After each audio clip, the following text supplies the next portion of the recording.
Hey, what's up, guys? It's Adam from Rescue Michigan. No cold open clip tonight. Didn't have a clip for you folks, but happy Sunday. Thank you all for tuning in.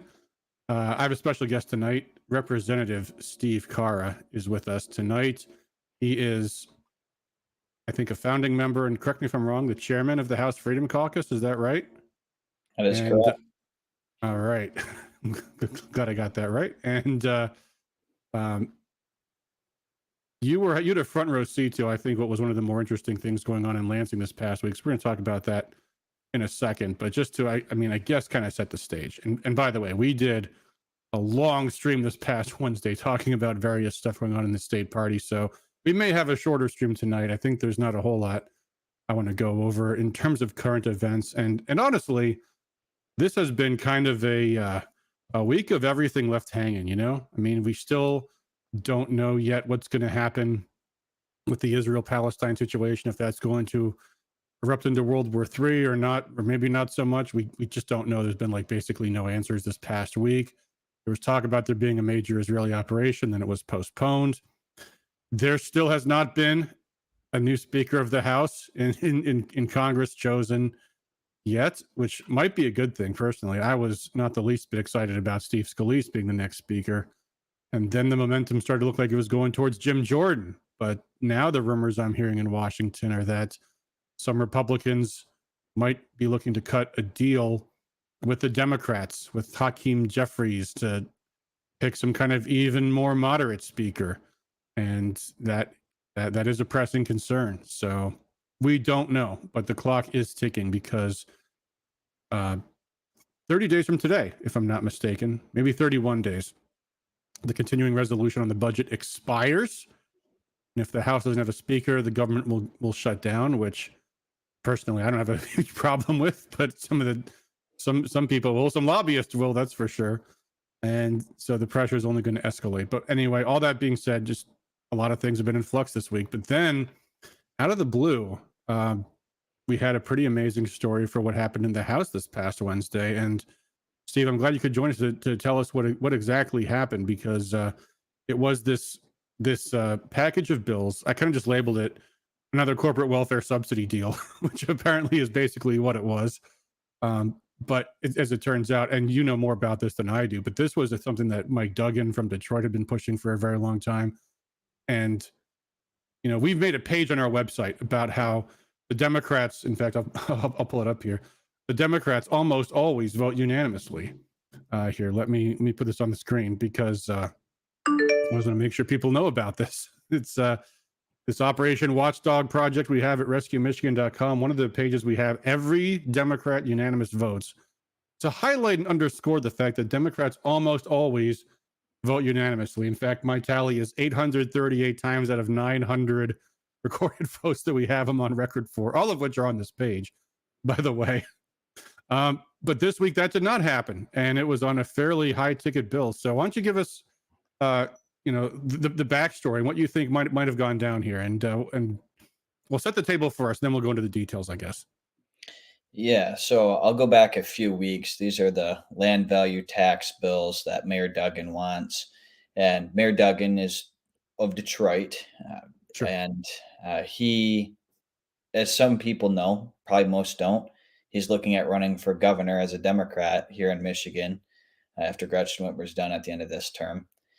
And what he would like to do is build a relationship with the billionaires in Detroit, and he's going to want those relationships to end up scoring him millions of dollars in campaign contributions. And so if he can do something to help the billionaires of Detroit, that may very well end up bankrolling his campaign for governor, so he can be the next corporate elitist governor like Gretchen Whitmer is, and like anybody who's in power and in leadership tends to be. That's the foundation of what's going on with this bill. So we saw these coming up, and what they want to do, just to give a brief synopsis of what it is if you have the property taxes in the city of Detroit, if you have a tall skyscraper, you're paying more in property taxes there. So the land value tax would be basically if you have the square area of land and it's in a very high demand area, and it's kind of like a blighted area or something, it incentivizes people to want to build skyscrapers and do economic development type of programs in downtown Detroit. But the billionaires would be paying way less in taxes, and this would just be a sweetheart deal for the rich Yeah. people of Detroit. So we saw this coming up, and the Democrats didn't have enough votes.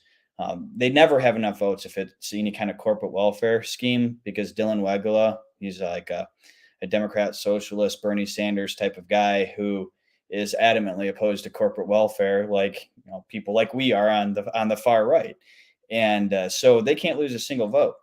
I'll And take that anytime, far right label. what's that? I said, I'll take that far right label. Well, you deserve it. And so we have the like principled left and the principled right who are saying no, we're not all about these crony games and picking winners and losers. And so the fact that the Democrats have that 56-54 narrow one vote majority in the House means they can't lose a single vote and maintain a majority. Like you just showed, 838 or something out of 900 votes, they voted unanimously.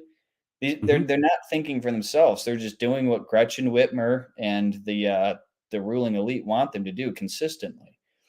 I voted against the Republican majority more than any Republican or Democrat back when we had the Republican control of the House and Senate. I thought for myself, and I was ranked the most conservative representative in Michigan. The fact that they're not willing to do that much is very problematic. So, but since the Democrats didn't have enough votes, what they did is they needed to talk to our leadership and see were there Republicans who were interested in voting yes on this. Yeah. Hey, wait, before you get to that part, let's go back a little bit because there's a couple of things. First off, just to clarify, and you did explain basically what the bill is, but just to be clearer for the audience. So what this bill is trying to do is it would cut taxes on the developments on your property, but more than double the tax on the land itself. So what the bill would effectively do is reward developers. The bigger the building, the bigger the tax cut you're going to get. And the people it's going to punish are landowners, especially those that don't have anything on the property. And the reason why is because if there's the reason, part of the reason there's not buildings on a lot of Detroit land at this moment is because the moment you put land, the moment you start developing a property, your land values spike. But the problem is Detroit hasn't turned around, which what they're doing is effectively penalizing people for making what to them are sound economic decisions. Because that's the reason why they're not developing is because of the tax structure. So they say, okay, well, we're going to double your taxes now because you've been doing what is in your own self-interest. So it's clearly a picking winners or losers bill. And the people that would reap a windfall from this are the people that have largely developed properties. The taller the buildings, the more tax money you save. So, whether or not, and, it's at least arguable, it's overall an economic gain, but not for the people that have been doing the thing that is in their own economic interest. So it's arbitrarily hurting some people at the expense or benefiting certain people, especially developers, at the benefit of others.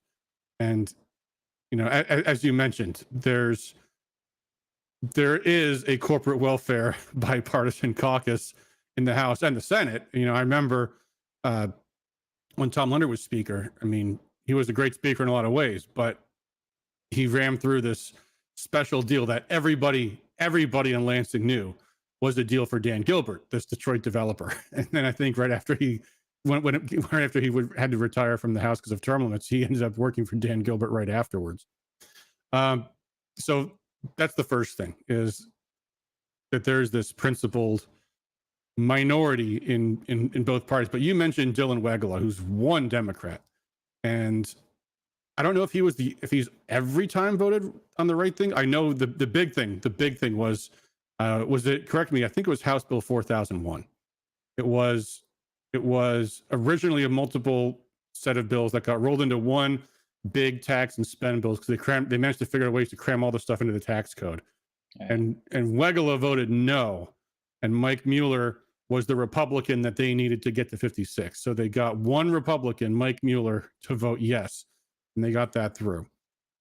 But then I was kind of surprised to see some of these other names on the board, because you mentioned there are some Democrats who vote the right way. But I remember, like, when I worked in Rep. Riley's office a few years ago, we had a news conference with Democrats and Republicans who were opposed to some corporate welfare deal. And I remember one of the Democrats on that press conference was Lori Pahutsky, who's now, I think, the Speaker pro tem. Mhm. And she's on board with all this stuff now. That was never something that she seriously did. But lo and behold, yeah, we got, and in fact, I'll put it on the board, or I'll put it on the screen. This was the board before it got pulled down at one point the other day. And this was how they were voting. So we've got here, that looks better. We've got, well, tell you what, Steve, I've been yammering for a while. Why don't you tell the people, because people are going to wonder, how come some names are in red, some names are in white? Yeah, well, so this photo of the board here would have been really late into it. So I'm just going to give a Okay. backstory for people and how this happens. When a bill comes up, we already know, we've already told the majority whip or the minority whip how we're going to vote on the bill. So in theory, people already know before the vote comes up how we're going to vote. And in that negotiation process, Matt Hall had notified Joe Tate that we had 10 Republicans who would be voting yes on this bill. So Speaker Tate did the numbers, looked at his side of the aisle, and the theory was they had enough votes between the 10 Republicans and the Democrats who were yeses to get to a 56 majority. Well, some of these Democrats ended up withholding their votes, and Speaker Tate thought he had enough Democrats with 10 Republicans to get it across the finish line. If you look at these, if you look at this, there are actually 12 Republicans here in green who had voted yes, not just 10 but 12. And Aragona, beer line. I'm going to read them off. Don't mind me. sure, go for it. Graham Filler. You've got, let's see here. You've got Luke Meerman. You've got Mike Mueller. Again, there's old Mike Mueller. You got Pat Outman. Is Rick Outman's the senator? He's the father. You've got, is it Brian Posthumous? Yes. Another son of a politician, if I'm not mistaken. You've got Kathy Schmaltz, Bill Schuette, another son of a politician. Funny how this works, isn't it? Mark Tisdale from Rochester Hills. You've got Kurt Vanderwall, Greg Van Workum, and I think that's all of them. Yeah, very good. That's what I see. You All got them right. all. You know this board. And so I've been typically punching in a lot of roll call votes recently. yeah, so these votes typically they open the board and we're looking at our paperwork and seeing, okay, this bill, yeah, I'm a yes on this or I'm a no on this. And the board's open, you know this, Adam. 2 minutes, 3 minutes. 3 minutes would be on the longer end. This board Yeah. opened at 4:06 p.m. And this photo is from the end at like 5:33 p.m. or something like that. It Mm-hmm. was almost an hour and a half later because Joe Tate, Speaker of the House, and our leadership ended up pulling people into the back rooms to talk to them and just see, is there a way that we're going to end up getting to 56 yes votes? There's I believe if you count this board there should be 50 in green is my understanding. 6 votes short. 2 Democrats weren't there, Arbit and Weiss. There were 2 Democrats who were not present that day, but Ayash, Churches, Hood, McKinney, Morgan, and Puri, they were all present but didn't cast a vote one way or the other. There are some Democrats in there in red who went on the board in red and said no, more than just Representative Wegela. And so the Democrats had a problem. They didn't have as much support as based on their whip and based on their counts. They didn't have as much support as they thought they had. And this is very uncommon. Some people might think this happens often. This is rare. And actually, we don't vote on things and then end up having it fail. That hardly happens, hardly ever either. Maybe once or twice a term, and it's usually to make a statement so that the lobbyists and special interest groups can see who their yeses were and who their nos were, so they know who to punish moving forward for not voting the correct way in their eyes. But that's very rare Mm-hmm. that happens. This bill went on the board. I believe they thought they had the votes, and they didn't. And so between us on our side, well, realistically, in negotiations, they had 10 votes, so We thought that they had the votes from our Republican side. We went to this vote and they were short. There's a couple other stories I could speak towards if you want to hear them in terms of some other dynamics that happened here. Absolutely. I was just going to say, I believe 50 is the number that I just counted that are in the green right now. And then Yes. we have 3, 4, 5, 6, 7, 8, 9, 10. 10 votes are in white, which means they have not voted yes or no. But a vote does not pass until they have 56 greens on that board. But why are these 10 not in the green or the red at this point? Is that by the way, we spoke about this briefly on our show last Wednesday, and I sort of mused that this is their way of signaling, hey, I'm still up in the air here. I'm still in play. What do you got for me? And some people, bristled a little bit about Angela Regis, but you know, why are their votes not green or red? I could tell you what I heard. You could ask them for themselves. I do know some things. One, for example, and I want to say this in as positive a way as I can with Representative Coons, and I hope he's not offended by what I say here. He's one of those Republicans in white, and he had said that he would not be the 56th vote. He would not be the vote to give the Democrats, getting this across the finish line. So that was his take on it. He originally was listed as in green, so I was like, "Hey, Tom, you said you weren't going to be the 56th vote. They're struggling to get to 56. So why is your name in green? If five of them come up, you are the 56th vote by that point. So it seems to me we should see them get to 56 before you cast your vote." And so I was explaining that to him, and he's like, "You know what? You're right." And he said, "I'm a man of my word," and he took his name out of green and went back to white. So that happened Good about for 3 or 4 minutes into this bill being on the board, and I was really excited to see him take his name away from green, stick to his word, and go in white. And so that kind of helped to set a foundation of this bill struggling, and I appreciate it. Although I don't like the idea that he might be a yes on this. Other Republicans were negotiating or considering, and and that's a different topic. But I think too many people look at things like they have a wide scope of authority as a legislator to determine whether they're a yes or a no. I took an oath to uphold and defend the Constitution. And each vote I take, I look through a constitutional lens. Is this more government or less government? Is this protecting the rights and the freedom of the people better or worse? Like, is this following the Constitution or not following the Constitution? I think there's a very limited, narrow lane of our discretion. But I think a lot of people just feel like they can just kind of do what they want. And does this sound like good policy or bad policy? And like that's how they look at things. I don't look at things that way. I look at things through the oath and in the lens of the Constitution. So um, that's my Yeah, I perspective mean, there's on that. and to go back to that and to the policy itself. Yeah, I mean, first off, yeah, what this bill is doing is trying to allow Detroit to escape from the whole state equalized value system. Which, if that's good for Detroit, why isn't it not good for everybody else? But the other thing too to point out is, again, this is a bill that's going to punish people that haven't developed their land because that's what's in their own fiscal interest. But there is no kind of phasing in or anything. It's just like, bam, suddenly you're screwed over, and that's not something that to me seems fair in the slightest. And then the other thing also to point out about this is, shoot, there was one other thing I was going to mention about this. It'll come back to me. But in the meantime, I want to go to a comment we have in the chat from John C. King. This is relating to Kathy Schmaltz. Kathy Schmaltz is in a swing district and is one of the Republicans who votes with the Democrats more than anybody else. And I get this. I get the feeling that a lot of times when people are in swing seats, they say, "Oh, I'm going to vote with the Democrats on this and this and this and this and this because I'm in a tough seat.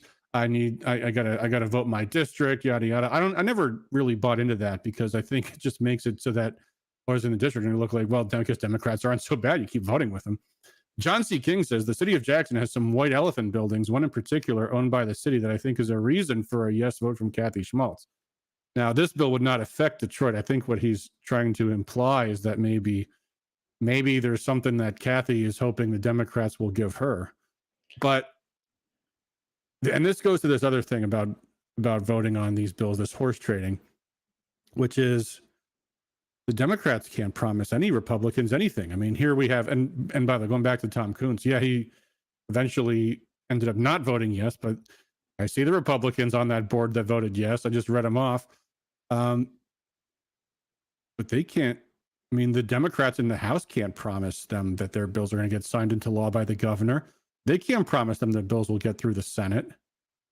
So they're getting these assurances, but at the end of the day, they're just going to get screwed. And also just as I read these names again, Joseph Aragona, Matt Bierlein, Graham Filler. Who else we got here? Luke Meerman, Mike Mueller, Pat Altman. Okay, so some of these people have been in office for a while, but a lot of these are freshmen. I mean, they should know better. Graham Filler, I think it's just any special interest deal he's fine with. Hey, maybe he'll give me money for my campaign. But I don't know. What's your take on all this, Steve? Sorry, again, I'm sorry for filibustering. No, yeah, that's fine. I think that one of the main things we have here with the negotiations that you were saying was we can't guarantee it across the finish line. Well, a lot of the negotiations that were made were only to get through the House. And so if we're only going to get a negotiation to get bills through the House and not to have negotiations confirmed that the Senate is also going to pass this Republican priority and the governor is also going to sign into law this Republican priority, why would we trade 8 or 9 or 10 bills only to get through the House for this big corporate handout that's going to help Mayor Duggan to be more likely to be the next Democrat governor for the next 8 years, help Joe Tate to raise millions of dollars as well from the billionaires over in Detroit? Because if he can deliver this for the billionaires, then they're going to be more likely to donate to the House Democrat Campaign Committee to help Joe Tate to ensure that they're in majority again in the House for the next 2 years. We need to win the House back.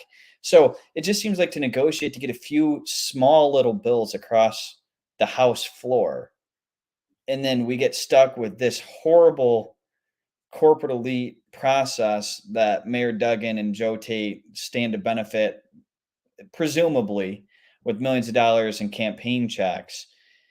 Is like, why would we do that? Why would we do that? And then when you look into the 50-50 districts from that perspective, if Mayor Duggan is going to use and his allies are going to spend millions of dollars, because this puts this to a vote of the people in an election in Detroit to say, do they want this policy?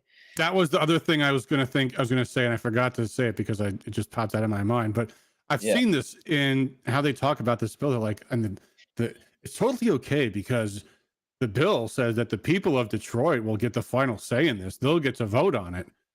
And it's like, yeah, except first off, the people of Detroit are going to be subjected to a multi-million-dollar PR campaign that tells them that this is going to save our city. And they don't give a crap about the people who are going to be the ones who are going to be double taxed over this. So it goes back to the two wolves and a sheep voting on what's for dinner. So they're just going to get screwed by the majority of the population. That's why the legislature is not supposed to just be putting everything up to the voters, because at the end of the day, most things that go before voters end up the side with the most money prevails because it becomes a PR war. Absolutely. So I talked with Mary Waters. She is a Detroit City Councilwoman. She's adamantly opposed to this. And I asked her the question, kind of what you're talking towards here, Adam. I said, if the vote were in, say, about a month and there had been no PR on this at all yet, this whole idea was just dropped today, and the proponents get $1 million to campaign in support of this plan to the people of Detroit, and then the opponents get $1 million as well, the exact same amount of money to campaign against it, how do you think the vote would turn out? And she said between 60-40 that it opposes and even 70-30, possibly a 70% would vote in opposition if they had the same amount of roughly $1 million funding. But the concern is, like you're saying, if these billionaires say, I'm just going to drop $2.5 million towards a propaganda machine to try to trick the people of Detroit into thinking that this is something that's good for them and not just for the corporate elite, then you have a $10 million campaign against a $1 million campaign, and it's 10 to 1 outspent, just hypothetically coming up with those numbers.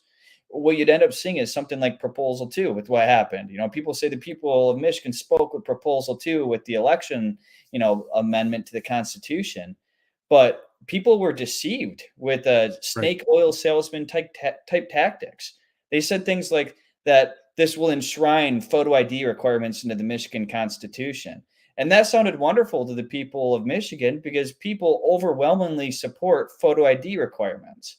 But the reality is, those photo ID requirements that it enshrines into the Michigan Constitution is to say that you can either show your photo ID or sign off saying who you said you were, therefore being the very opposite of photo ID requirements. So they'll use these sneaky tactics to trick the people.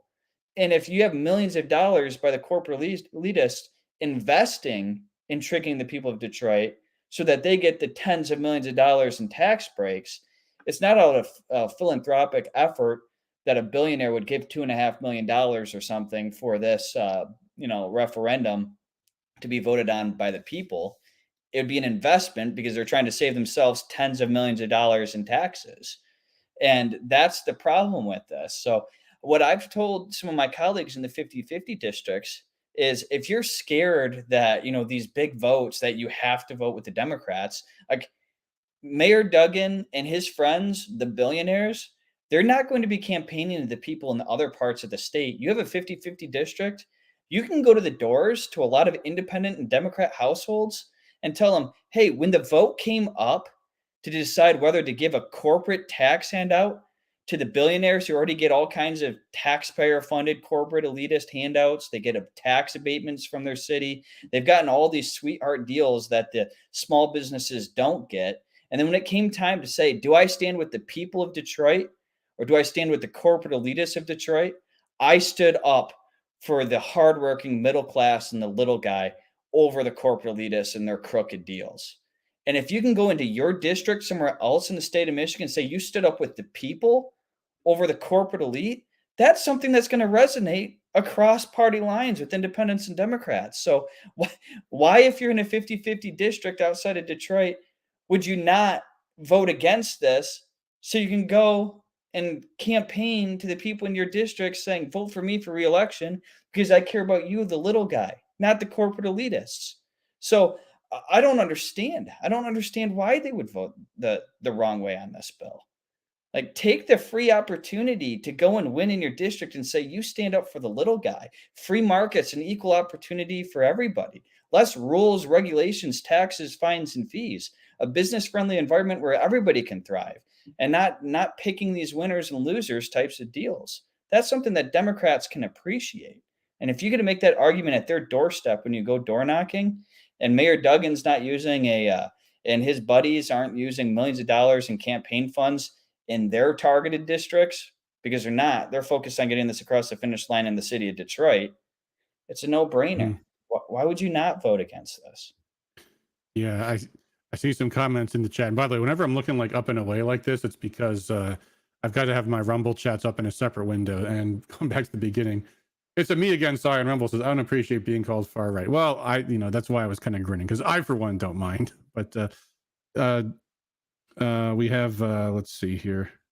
Mark Kernel made a just a one word comment about Whitsett, who voted yes on this. And I think that goes because I think the reason he mentioned her is because she voted to block those abortion bills a few weeks ago, but she voted yes on these. And I think that just goes to that, different lawmakers have different battles that they're going to choose to get engaged in. And I think, to your point, I think a lot of them, for the most part, they want that money, and that's just kind of the way they are. And the other thing is, I was trying to find the article. I mean, there was a Detroit news story about this very recently, that the DTE Energy just gave like $2 million to Democrats right after they won the election. And the Democrats now are pushing for these clean energy mandates in the House and the Senate both, which would absolutely turn Michigan's energy grid upside down. But it's so bizarre the way the utilities are regulated. They actually are guaranteed to make more profit based on their costs So they make more money the more expensive it is for them to make energy. So all this, the more green energy they have to make, the better from them, from their perspective. Um, and there was another, I think, there's a bill that just came out this week to say that the Michigan Public Service Commission, which is the regulator for the utilities, and some of their members, in fact, were like lifelong employees of these utilities, would be able to overrule all local control on wind and solar. Just be able to say, yep, you want a windmill here, the community doesn't want it, too bad. And they're just going to overrule local zoning boards. They can put wind factories, solar factories all over the place. And I used to work on Gary Glenn's campaign when he ran for state senate, and he was just clobbered by utility money because he was standing up to them. And you don't see that very often. You don't see special interests putting money into people's opponents who don't do things the way they want to. But in the case of these monopoly utilities, they're more than happy to. I don't know if you want to comment on that, or maybe you shouldn't, because you don't want to put yourself in DTE's crosshairs. But they're obviously trying to get a lot of things through, and they're quiet in the committee hearings, but they're very loud with their dark money spending. Well, energy and independence is very important and something we should take seriously, but I don't have too much I need to add to that conversation necessarily. Yeah, I mean, the way I see these bills going, apparently in negotiations, because the bills as written say we have to be 100% on green energy by 2035, and from what I've heard, they now say they're going to push that back to 2040. But inevitably, even if they pass this, because that's physically impossible. That's to the point where they're saying 89% of where Michigan gets its energy from today is going to be gone tomorrow, replaced entirely with wind and solar, which is just ludicrous. But even if they pass that, you would just imagine at some point in a year or three, the utilities would just come back and say, okay, well, we can't meet this goal, but they'll just have to revise your numbers, which is another thing you see happening all the time. Let me pull up. We have our weekly summaries. We do this every week now. Let me find the right window here. Every week now we do this. We put out a 7 days in Lansing report of all the things that Lansing has done in just this past week. And it's enough to make anyone vomit, which is why we do it, because we want people to look through this and see these are all the things that they voted on just this past week. And, anyone looking at this is going to find things that is going to upset them. These are the bills that they've put on second or third reading in one chamber or the other. And then these are all the brand new bills that just got introduced this week. And it never stops. Well, it'll stop next December, I hope, but we'll see. But I did notice, let me see if I can find it. This is one that is moving forward, that allow municipalities to get retroactive approval for tax increment financing projects going back 5 years.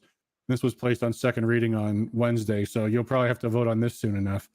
And it's like again, if the lobbyists don't get what they want, if they don't get what they want in the first place, they'll just rewrite the rules later. Oh yeah, let's just have a retroactive approval. Oh, I see a typo in this. Whoops, I got to fix that. Yeah, we'll just give you retroactive approval to extend this on even further. Sheila, I'm going to read a comment real quick, and then I'll get your take on this. Sheila says, our representative Kurt Vanderbilt was asked why he voted yes in the Land Value Tax Equity Act, and this is his response. This bill gives the residents the opportunity to vote if they want to lower their taxes. See, this is typical politician speak here. Let me do this so we're not being blocked by the wall of text here. This is what Vanderwall says. This bill gives the residents the opportunity to vote if they want to lower their taxes. Second, undeveloped or homes that are purchased for pennies on the dollar would have their taxes raised. Developed commercial properties would also see an increased bottom line. Detroit needs growth and homeowners need a tax break. And then it goes ... because I guess they hit the comment limit or whatever I can see on this. But just to kind of break down, this is actually a great example of politician speak. First off, and we already addressed this, the voters get the opportunity to weigh in, so they have the final say. And again, he says if the residents the opportunity if they want to lower their taxes. Well, but no, it's not. It's mostly their opportunity to vote on whether or not they want to raise somebody else's taxes. And then what's the second thing? undeveloped or homes that were purchased for pennies on the dollar would have their taxes raised. Well, would they? Would they? Because everything I've seen about this bill says that it's the homes that that are going to have a tax cut. It's the land, the undeveloped properties. And yeah, so he's saying, that's what he's saying. He's saying they're purchased for pennies on the dollar. Well, no, they weren't. They were purchased for pennies because that's what their land was worth in those days. This is a complete perversion of any kind of free market understanding of how things work. They were bought for the value that they had at that time. And now you're going to change what that value is. Now you're going to take away that value because now you're saying, well, now we're going to double your taxes. And then he says, developed commercial properties also see an increase. How? It doesn't even make any sense at all. This is the way politicians will just mislead people when they give them the opportunity. But I always like to say to people, anytime a politician ever tells you anything, you have to ask them, how does it benefit them if you believe them? Because yeah, he voted yes. How does it benefit him? He wants you to think he did the right thing. So what's going to do? He's going to confuse you, mislead you, perhaps even just straight up lie to you. That's the way these guys operate. Is that am I being too hard on Kurt Van? Well, you know what, Steve, I don't want to put you on the spot here. He is your colleague. That would not be fair. Let me see what we can. Maybe we should change the subject. I don't want to get you in too much trouble with your colleagues here. You mentioned you had some stories. Did you want to tell those stories, or have you already told the stories and I missed it, or what? Going back to this, going back to this vote. Yeah, I've told a couple of them, but yeah, sorry, you didn't talk about Tom Kuntz. By the way, is it Kuntz or Kuntz? I don't want to pronounce his name wrong. Kuntz. Okay, that makes more sense. In the negotiation effort, there was another piece, and I brought up the question to my colleagues. What happened was the Speaker of the House censored what we could and could not say in our newsletters and legislative updates and our communications with our community. We couldn't say things like corporate handout. We couldn't say China or Chinese. And so it censored some of the things that we could say. Radical left, things like that. We were limited on the words that we could use. And that was one of the big things that we in our Republican caucus were all agreeing, like, this isn't fair. We can't use the words we want to in communicating with our communities. And to say that it's not a corporate handout or a company that has ties to China with these electric vehicle battery plants, suppressing what we can say about the situation is not fair. It's like you get to do the crony, crooked work with the businesses with ties to China, and then we don't get to talk about why we were opposed to it. That doesn't seem fair. So one of the things we negotiated for was the ability to speak freely in our newsletters. And the point that I brought up, I was like, does it seem possible that they took away our free speech and our ability to say what we want in our legislative update just to dangle it back in front of us and say, hey, we'll let you say what you want to say again if we can get the vote that we need. If you pass this corporate subsidy deal, we will let you speak freely again. That's in my colleagues. Is this in writing anywhere, any place? Because this sounds lawsuit worthy to me. It really does. I don't know if it's in writing anywhere. I would imagine they'd be smart enough not to do that. But that's extraordinary. So I did see, by the way, there was a bill that came out this week. Let me highlight this. This was from Jim DeSanta.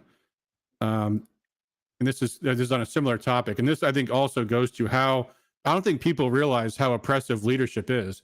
But there's a bill now to prohibit leadership from firing the staff of members of the state legislature that he introduced. And I hope this goes someplace, if not in this term, in an upcoming one.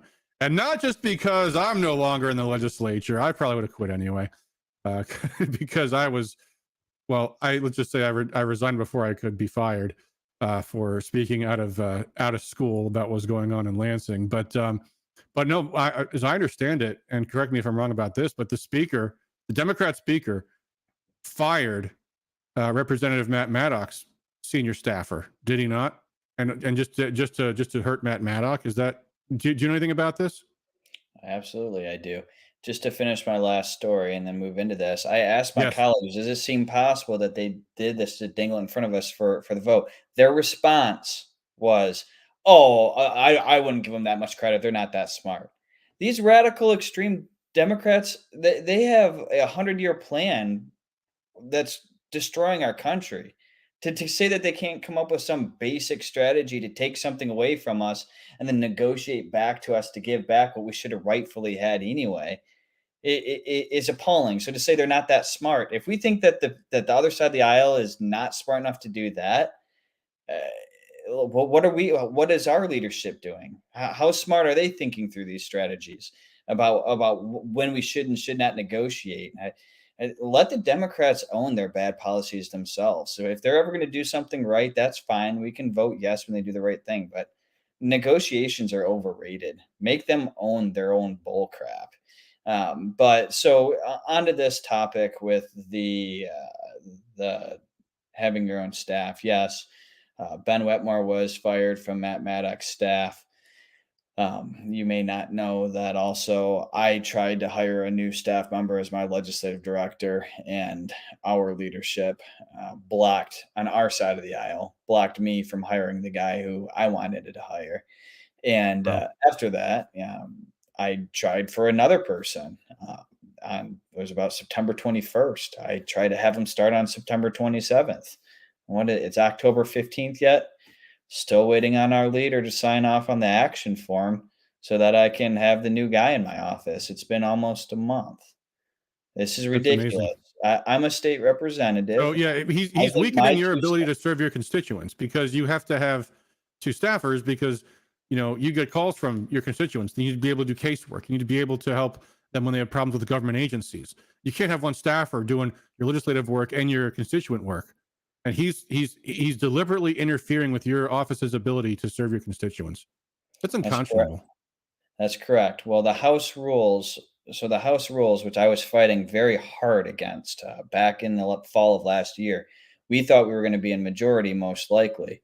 And so I was whipping votes to bring it into our caucus room to have House rules that would say things like that the staff work at the pleasure of their representative, not the Speaker of the Yeah. House, and a couple of other critical issues too. And when the Democrats, had the 56-54, they get to control what goes in the House rules. The Democrat speaker and his leadership team gets to decide what goes in the House rules. So it really suppressed my ability in that charge I was leading to get this very thing Representative DeSena is advocating for here, that our staff work at, at our behest, not the speaker. And so there were two votes back in January. It was January 11th, first day of session for the term. Two biggest votes of the term. We vote for who the Speaker of the House is, of which 8 of us voted no. And then we got stripped of committee assignments because we didn't vote for a Democrat for Speaker. See, the healthy process would be for all 56 Democrats, once they decide who's going to be their Speaker, they should all vote for him and have their conversations they need to have before that. And they rally behind their guy. The 54 of us vote no. Congratulations, you won. We didn't want you to win, but you won, and we'll move forward. But the That's the way idea it that works we're in just gonna, Congress. you're right, but we unanimously in precedent in our state history have voted. Every single person votes unanimously for the Speaker of the House, and 8 of us said no. We're not voting for a Democrat. No, that's not what we're doing. We didn't come here to conform to his secular games and to mold into the hand of a secular government. We went there to do the right thing, and so we voted no. We got one committee assignment or something like that. Then they Some got reshuffled. none. Well, Did that they ever get reshuffled. changed? Or there's some No, that still have none? we got one past tense, and then Mike Mueller. There's all kinds of differing stories that don't jive between what leadership and Mike Mueller said over what happened back then. Mike Mueller told us that out of the kindness of his heart, he knew, he was a yes on that bad policy the whole time, and he knew that we got gypped on our committee assignments, and some people didn't want the committees they wanted, so they reshuffled the committees based on Mike Mueller's negotiating with Speaker Tate. And then it turned out that 4 of us went down to having 0. We started off with 1, and then they kicked four of us off of the one committee we had to get us to a better spot. So it was Mike Mueller's negotiations that got me from 1 to 0 because he helped us to get to a better spot. It's ridiculous. So Amazing. anyway, that was the whole Well, at bill. least you don't have to deal with sitting through boring committee hearings, right? Yeah, oh, there are pros of it. I mean, I'm the chair of the Yeah. Michigan House Freedom Caucus, like you said, and I get to spend more time focused on doing that work. And so I'm busy with the work that I'm doing, especially when I only have one staff, by the way. So Jeez. Unreal, man. That's I mean, and this is something I think Republicans need to be insistent upon when they get the majority back. Like I remember when John Riley first got elected, and we met with Tom Leonard, who was going to be who was the the speaker elect, and there was a lot of things that we wanted as far as giving members more autonomy over our own offices. And he was like, well, no, you see, the reason why we have this is to protect you guys from your mistakes. So he was effectively what he said. And, we at some point we had to let it go because, what are we going to do? Because we're only one office out of, 58, I think it was at the time. But not long after that, we had a problem because we had hired our lower level staffer, and he hadn't been in Lansing for very long. So we started him kind of low just to kind of see how he did, in terms of what his compensation would be. Turned out he was amazing. And so we wanted to give him a big raise, right? Pretty much right away, because we knew he was up to the job and deserved more. And then we started getting pushback from the speaker's staff. Oh, we can't give this guy a big raise because then other offices don't want to give their staff big raises. Which, first of all, I don't think is even true at all, but that was the excuse. And I remember John really pushed hard to get this guy a raise, and he ended up meeting with the speaker's chief of staff, this guy who used to work for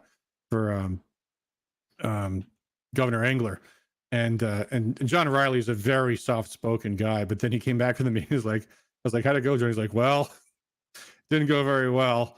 I pounded the table so hard that his Governor Engler commemorative plate smashed onto the floor and broke. He was pretty upset about the whole thing.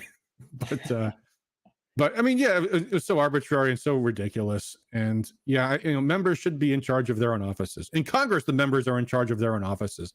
You get a budget. Other than that, you hire who you want to hire. If you want to hire 10 staffers or 20, if you fit it in your budget, that's all on you. How much money you spend on constituent mail versus how much you spend on staff, that is your decision.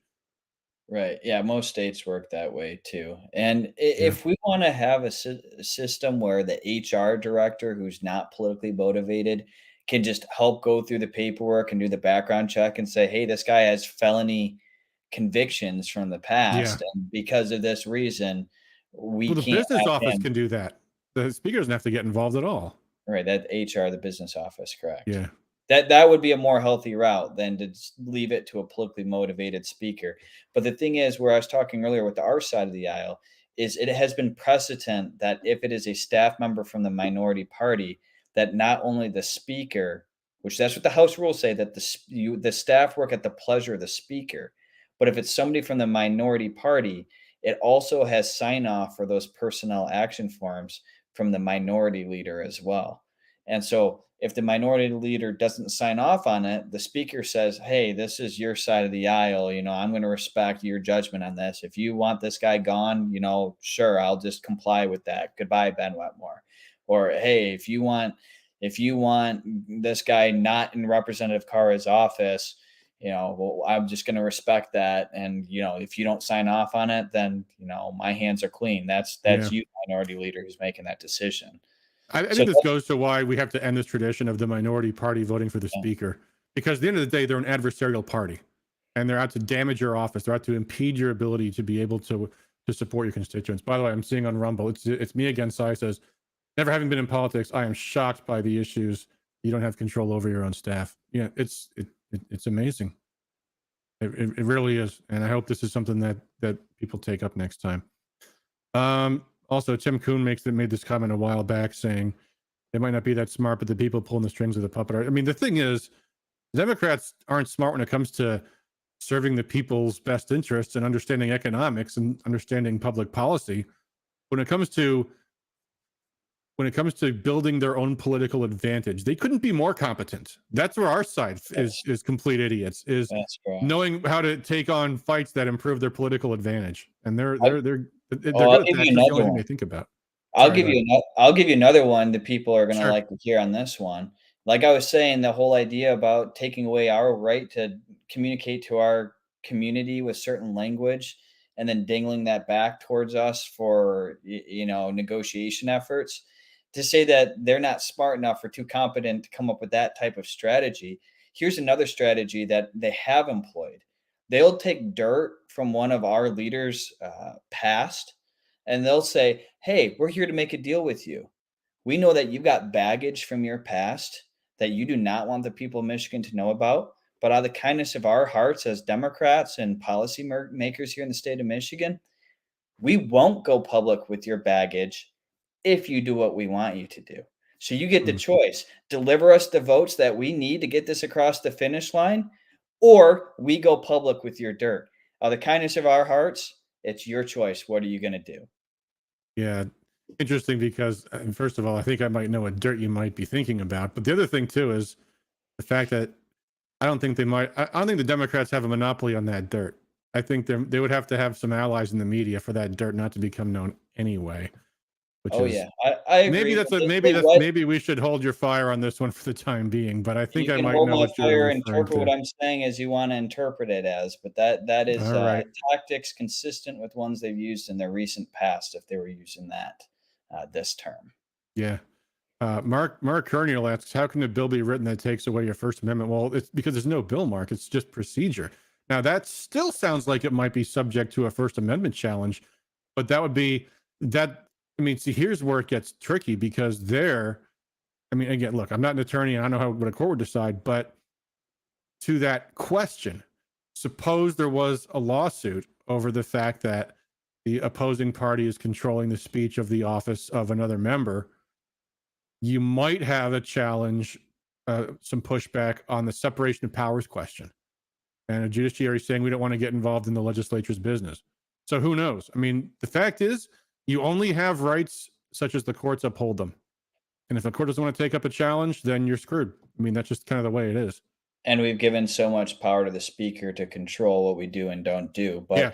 But one example of something that is reasonable to say that we can't do is we can't use our legislative updates to say vote for me on November 5th. We can't say, can't campaign type of stuff using the taxpayers' dollars out of our office.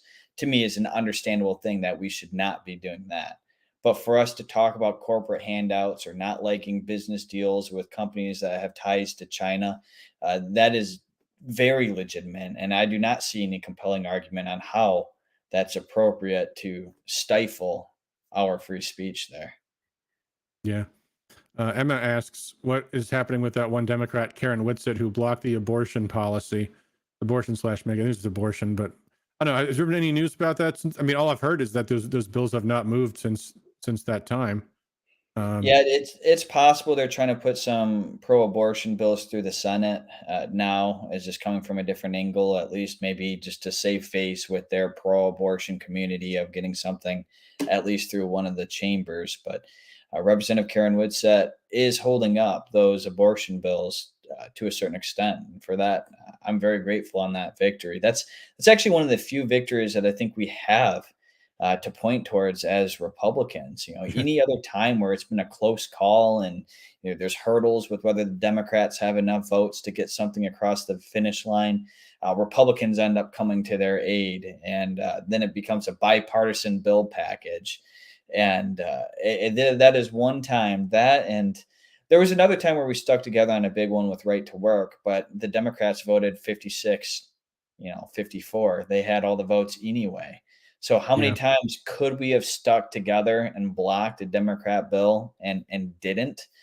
It seems like every major issue we have failed to block them when we could have, other than on these abortion ones, which are Yeah. so radical. Partial birth abortion, taxpayer funded abortions, and getting rid of the 24-hour waiting period, informed consent laws.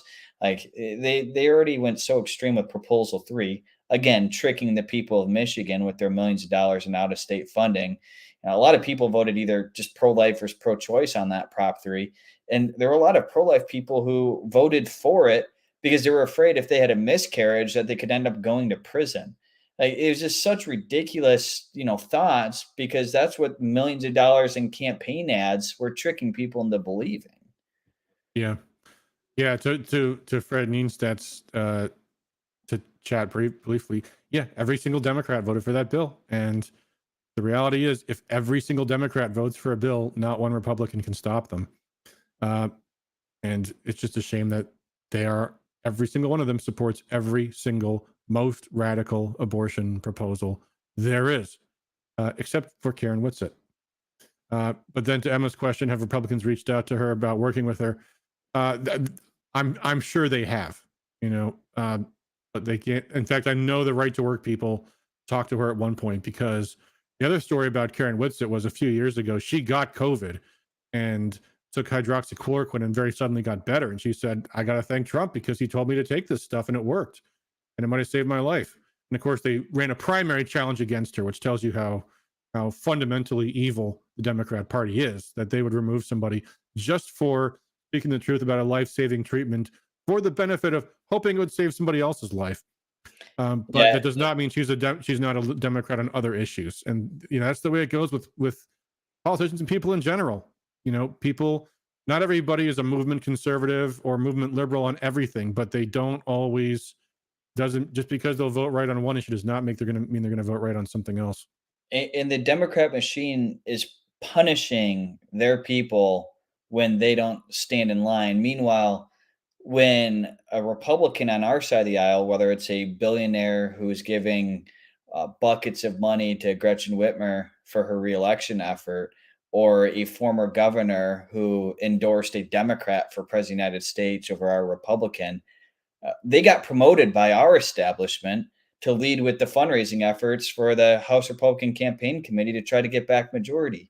Why do we have two people who actively engaged and endorsed Democrats for the last two executive branch top of the ticket races? And now those are the people in our leadership. So yeah, I called on, I said, well, if Rick Snyder is going to have actively endorsed Joe Biden over Donald Trump for president of the United States in 2020, if we're going to tell him, okay, well, we're going to bring you in as a leadership role within the Republican Party now, I think it's a very legitimate question to just ask Rick Snyder and say, hey, if we're going to give you this leadership role, can you just commit that you're going to get behind whoever the Republican ends up being for president in 2024?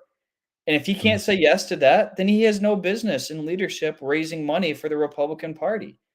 He has no business. That's all I ask. If he can endorse the eventual nominee, I'm not saying he has to pick who he wants in the primary. That's fine. Stay out of it. He probably should stay out of it given his role. But just get behind whoever the eventual nominee is. That's what I want to hear him say. That's supposed to be mandatory. And in fact, until 2016, it was. That was the understanding was, hey, your job is to get Republicans elected. That means supporting the man at the top of the ticket, period. And the grassroots would always get attacked for refusing to endorse the nominee. I know Ron Paul never heard the end of it for not endorsing the eventual nominee, but Ron Paul didn't have that obligation to. He wasn't a governor. He wasn't a party leader. But the party leader, of course, that's what they're supposed to do. And then suddenly when Donald Trump was the nominee, all the rules went out the window. All of a sudden, all of the ways that all of the norms, the things that they, Mark Kearney will put this on the chat right now. Yeah, I mean, that was unconscionable. He damaged the Republican brand. And, every year, Democrats, as long as I've been involved in Michigan politics, they were salivating that they were going to win the next time. They were going to win the next time around. And it didn't come true until 2022. But they thought they were going to win in 2016. And instead, they didn't pick up one seat. But when Rick Snyder refused to endorse Donald Trump for president, that could have, in hindsight, it wouldn't have, but in hindsight, that could have cost us that election, could have cost us House seats, could have cost us majority. And, and Rick Snyder should know there was a consequence to that. Namely, now that Democrats are in power, they have systematically dismantled his entire legacy. And, what goes around comes around, I guess. Um, some other comments in the chat on Rumble. When I look up not this way, I'm looking at Rumble chats. M and J says governors is always sending emails that look like campaign stuff. Well, I mean, if you see something, you can send it to us if you want to take a look at it. But usually they're pretty smart about using language that might sound like campaign stuff, but is avoiding using the magic words that would actually trigger it becoming a campaign communication. But if you think they're doing something really egregious, feel free to send it our way and we can take a look at it. John C. King says the Dems have apparently no longer have a problem with the back alley abortions going by that removal of regulations in the abortion industry. No, that was only ever a talking point for legal abortion. There's something else I meant to read in the chat a while ago. Oh yeah, Mark also said, talking about right to work, talking about energy, UAW is not fighting against Goshen, but is going after the big three and their battery plants. Well, at least they're going after the big three and their battery plants. But are they really though? Are they? I don't think they're going out. I think they're just striking for more money. I think they're going to be building those battery plants when they just wanted more money to do it. I don't know. What's your take on all that, Steve? Have you heard anything, by the way, in Lansing going on with this Goshen deal? Or anything about the UAW and the strikes? Well, I think some of the UAW workers were frustrated that they possibly might be losing jobs, these electric vehicle battery plant type of processes in other parts of the state. But when you go into that mega site there, the $1.7 billion that was forced for the people of Michigan to fund, divide that by 10 million people, that was $170 on average for every man, woman, and child, or $850 for a family of five, for example, stolen from you to give to one corporate elite company with ties to China. And then they decide after they get all that money that actually they don't really think that it's a good investment, despite the free money that they get. I mean, in a free market, you should build your own buildings and sell your own products and get your profits from selling something that the people want. Like that's how free markets work. It doesn't work off of $1.7 billion coming from us. And then they still can't make their model work to be cost effective. And so they've spent hundreds of millions of dollars into preparing that site already. And so the wasted taxpayers' money on that already uh, is ridiculous. And so we're looking to see if we can claw back some of that money and get some of that money back for the taxpayers. Yep. I did see They those are bills this week. they are looking into that. Hopefully, we can get back as much as possible. It's just another reason why we shouldn't be giving this money to companies. Make them live in a free market. The free market is the best regulator. It looks like those are here. I'll put them up on the screen.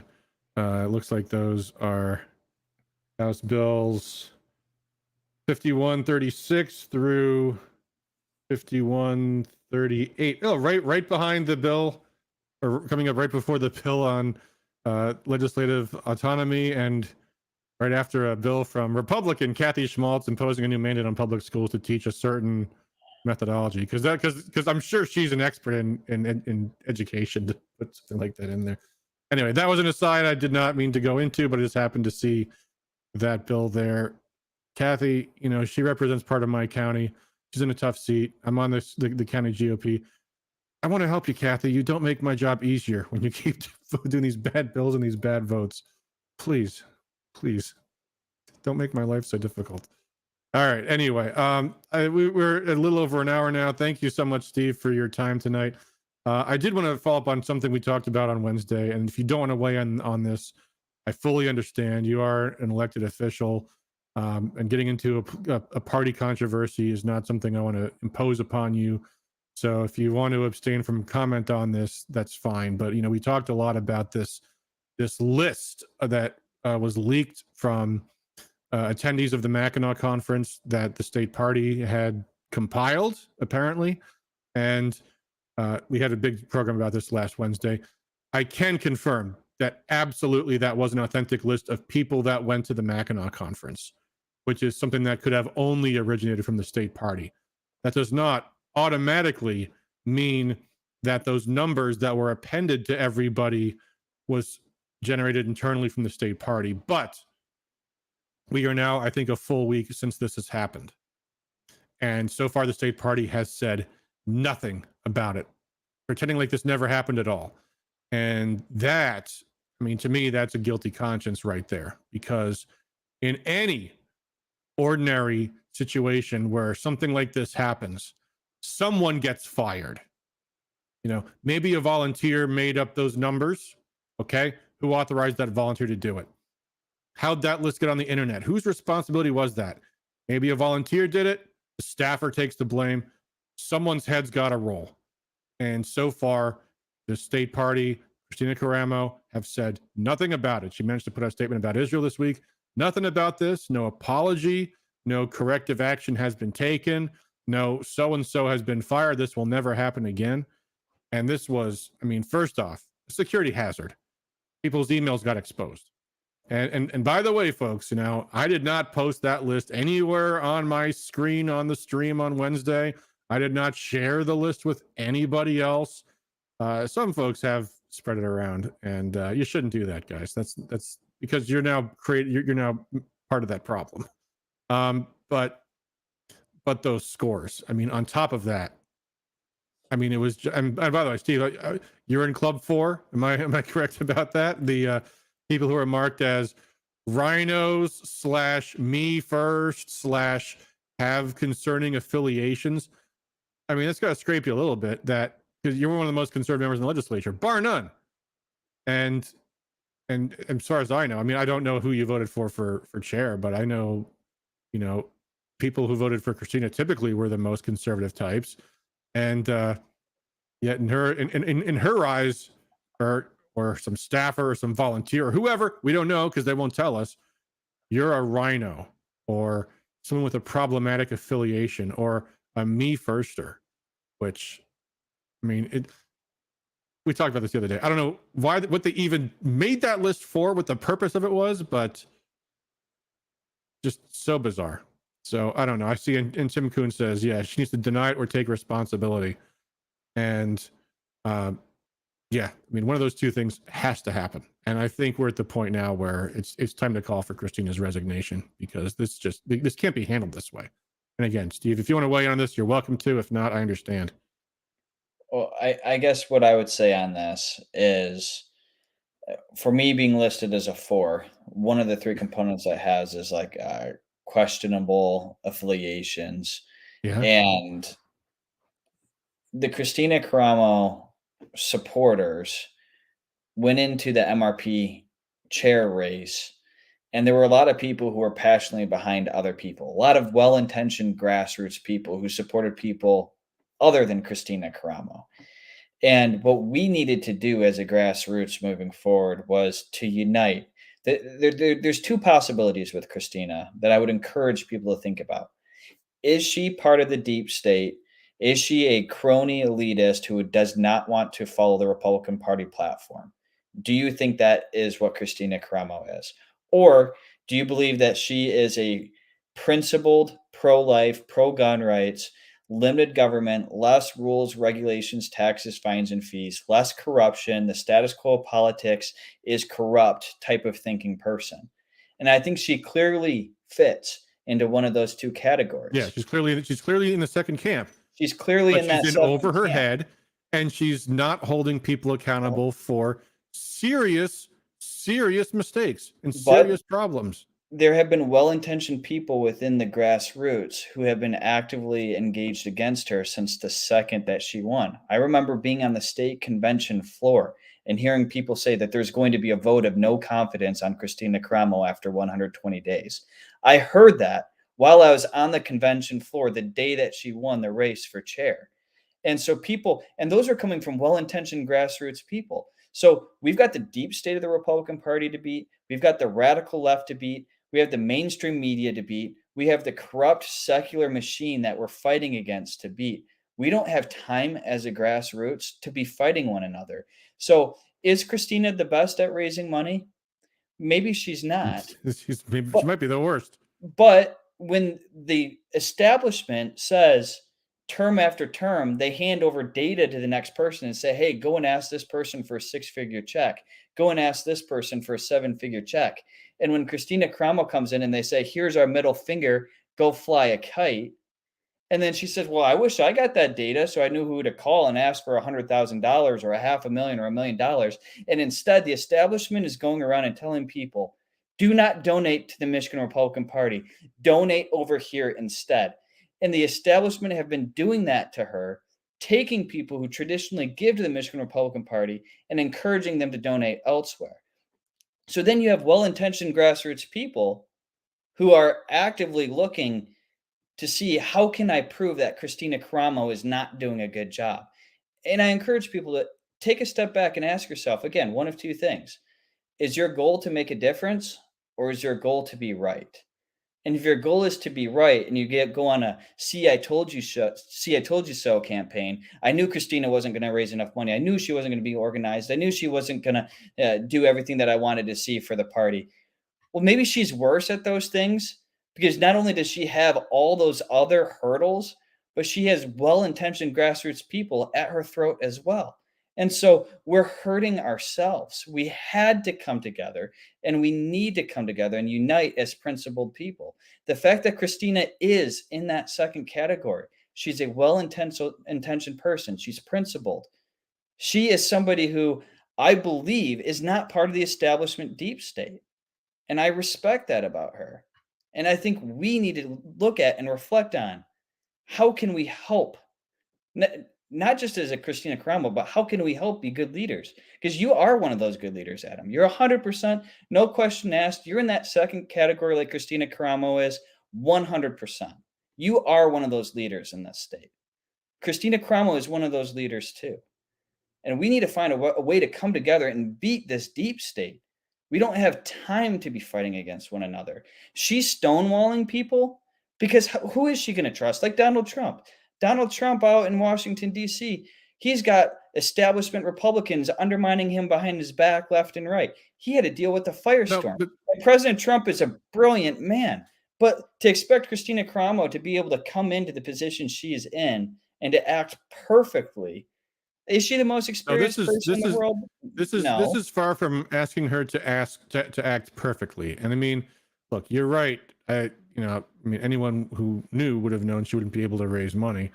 And to Mark Kerniel's comment, the moment Christina won, the former leadership fought against her from that moment.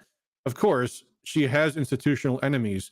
We all understand that, but at the same time, you can't say, "Oh, well, she's new at this. She doesn't know you're supposed to fire somebody," when a list leaks onto the internet of private information that also, by the way, has people's affiliations or perceived affiliations attached to it. So It's not good and that that happened. Whoever leaked that should not have leaked that. But and I'm someone not has going to be held responsible. Why was whoever leaked that document not fired, or whoever allowed that to happen not fired? I mean, that is step one, is saying, I mean, this is we have to say, because who wants to go to Mackinac next year when they know, oh, my email might get out into the internet where someone has labeled me a rhino, even if I'm not. I mean, that is the kind of thing that you have to say, this won't happen again. I mean, I understand sometimes, a lot of times in politics, you want to minimize your scandals, but there comes a point where you have an obligation. You have an obligation to your donors whose names you leaked, whose emails you leaked, who you badmouthed despite the fact that they gave their money to you. At some point, you have to hold yourself accountable. If you can't point the finger at the subordinate and say, this person wants to happen, he is fired, this will never happen again, then that becomes on you at the top. And at the end of the day, the buck stops with her. And if you say she needs help, we need to all be supporting her. Well, you know what? She's never called me in her life. I mean, I actually know the people that recruited her to run for Secretary of State, and she never called me for advice or anything at all, ever. Never did. Not that I'm bitter or anything. I'm not. But okay, well, if she doesn't know who to trust, maybe she shouldn't be there. Maybe she's in over her head, and that is a problem. And sooner or later, election day 2024 is going to come around, and it's going to be too late. We are in unprecedented territory of the establishment losing. As long as you and I have been involved, Adam, we go way back. You were Yeah. involved before I was, but 2000 2011 when I started getting involved, and I knew you back then in my earliest days, and you had already been involved for a while. But in our time being involved, and I think going back to decades prior, I wouldn't say the grassroots has ever had an immense victory, whether it's having control of the legislature or control of the Michigan Republican Party. The deep state wins every time. We never win. Even in the Tea Party days in 2010, when I was just getting involved in the early days, there was all kinds of tension in the Republican Party back in 2010, but it was the grassroots, and they were united against the deep state of the Republican Party and the status quo politics. And that was a good thing what the grassroots did. And even though there was that fighting and friction with the establishment, we had Republican victories throughout the state, throughout the nation, despite that tension. So unity is not everything, but the grassroots needs to be united. And if the grassroots can unite, and we have the establishment of the Republican Party as what's causing these hurdles, as we have to beat the radical left and the mainstream propaganda media and the woke corporate elite. We've got all that to beat. And Yeah. there's so many well-intentioned people who are just hungry to find where can they see I told you so on Christina Cramo next. And that is a hostile environment. And Christina's responding by stonewalling to a certain extent. And it's not perfect, but what can you expect from her? Like, I want to help her through the process, but coming up with strategies and how we can get involved and how we can help instead of spending our time and energy, like how can we point out what she's done wrong, I think is a better use of our time. And does that mean that what happened here was perfect? No. Does Yeah, that mean I that her think it's far response from to it was perfect, Steve. I think it's inexcusable. And to I Mark's didn't want it comment to here, happen either. the I don't people want to fighting be a against fool. Christina from the former leadership leaked that memo. Why were the people fighting against her have access to the Mackinac conference's list? I mean, Mark, the only way this statement is possible is if she was letting people hostile to her have access to privileged confidential information. So I don't think that's what was going on there. And I want to read one more chat, then I want to cover one quick thing, and then let's call it a stream. So we've been going for quite a while. Fred says, "Who's going to fire? I thought all of her staff was volunteer." Well, some of them have titles: finance director, budget director, technology director, whatever. Fine, hold somebody accountable. If there's nobody you can hold accountable, then you're the one who's accountable. All right, last question, and then let's call it a night. Fred also asked, any thoughts on the Axe My Tax proposal? And I'll get yours, Steve. I mean, my thoughts on it are, sounds nice, doesn't seem realistic. I mean, we had proposal A, which was the result of the last time we completely scrapped the tax structure and the taxes just got restructured. But I don't know. And of course, the other question is, how are you going to get this done statewide and get millions of voters in Michigan to vote to eliminate all property taxes? I mean, at that point, they're going to say, well, now the government's going to have no money. Now, I, for one, like that idea. I don't think that's going to sail with a majority of voters. So I think they're probably biting off more than they can chew. But I don't know. What do you think about that, Representative? I agree with you. Strangling government by having less taxes coming in is a good thing, and it puts us into a spot as government to be more fiscally responsible. So I'm supportive of that. I like how Axe My Tax and Carla Wagner have a strong interest in making sure that you're not picking winners and losers. Like this whole thing going back to land value tax that we were talking about earlier. They want a level playing field for everybody. And the concepts, I think, are very strong. It is a big hurdle to get that many signatures. It costs a lot of money to win on election day as well.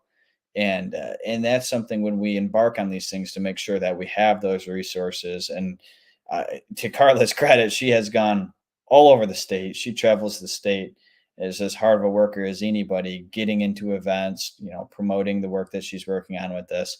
And there are a lot of good people who are spending time and energy into preparing this petition drive. They're going to need to get hundreds of thousands of signatures.